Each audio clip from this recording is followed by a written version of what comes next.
320W, which I've been told stands for West, like West Coast, as opposed to the 320E. Look how fat, there's the Olin's on the left, look how fat that core is. And then the heads are like an edge width wider. So these are the only two old skis I've got to ride on. First run, first turns, straight lining, groomer. These skis are definitely stiff, so the heads are stiffer than the Olin Mark III's, which were S for soft. And it was noticeable. In the end, I like the Olin's more. These guys are mobbing off on traditional or normal contemporary skis, and I'm like trying to get these things to carve over. I'm kind of skittering, going way slower than them.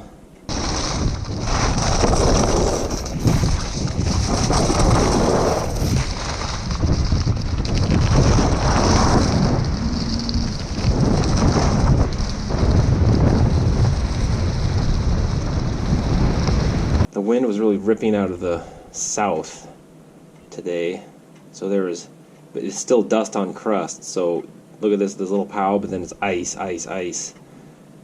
And that was the case for the day. South side was sun-baked, north side's got some wind blowing in, and actually north side way down low is way better, like deep pow actually down low in the trees. Ooh, that wind! Ah, the wind's crazy! Just putting these things through the paces behind Picnic.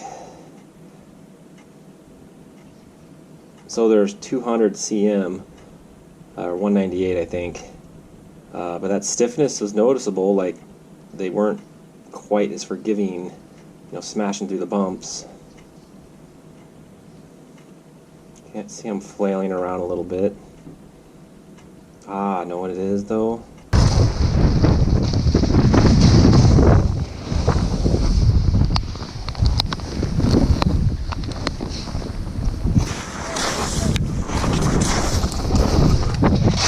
Skis feel good as long as it was all ice, like when it stayed hard, you know, they're predictable at least.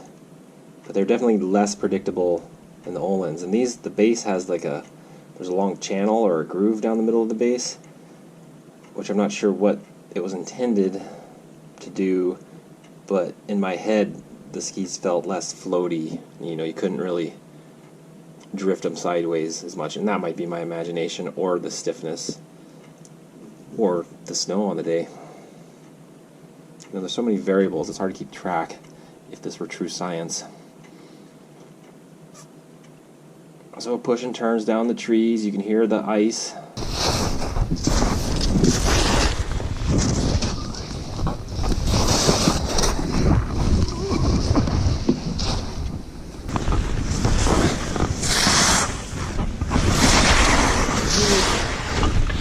They are light though, look at these turns. How many turns can you get?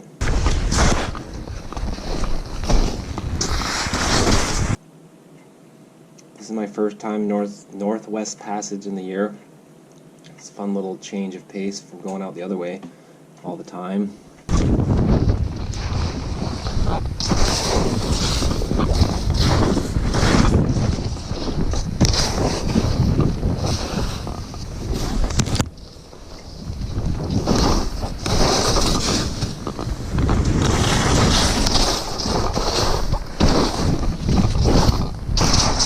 God damn. These skis are less than. Whew.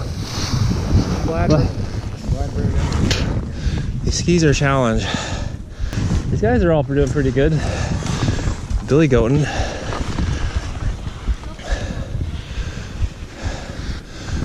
Yes, I'll go first.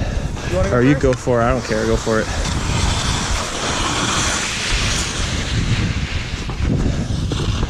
So it's pretty steep. You can either scoot left into that way or do what he just did, go fall line then left. Which would be easier? Fall line and left? I'm gonna go this way.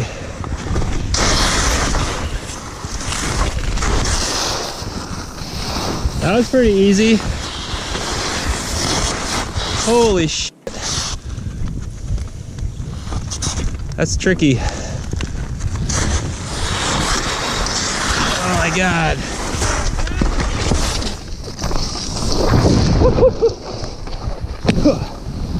Oh my god. Dude, I fell. That was my first fall. Yeah. Yeah. How embarrassing. Ugh. Whew.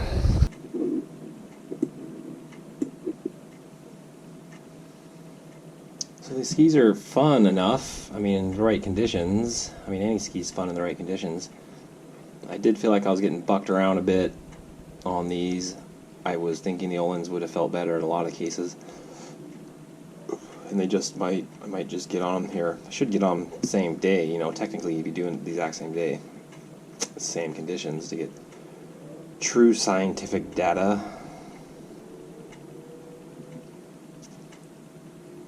But the one variable I keep controlling is the chucks line run, because at least the turns are moderated by these posts, so it's kind of eliminating variables.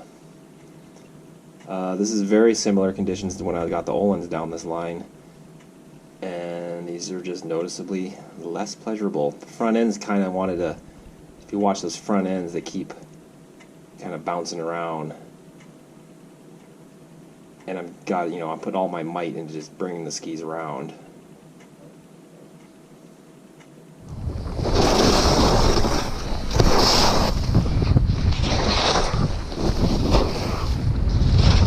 Just the bobbles. You see the bobbles within the turn. You know, every turn I've got 3 or 4 like micro adjustments just to keep the skis going. And a lot of that, I think, is that ridge underneath. There's that groove or whatever the heck. I'm going to blame it on the groove. Hard to get in the groove with the groove, get it? Thanks for watching. Hit the subscribe button.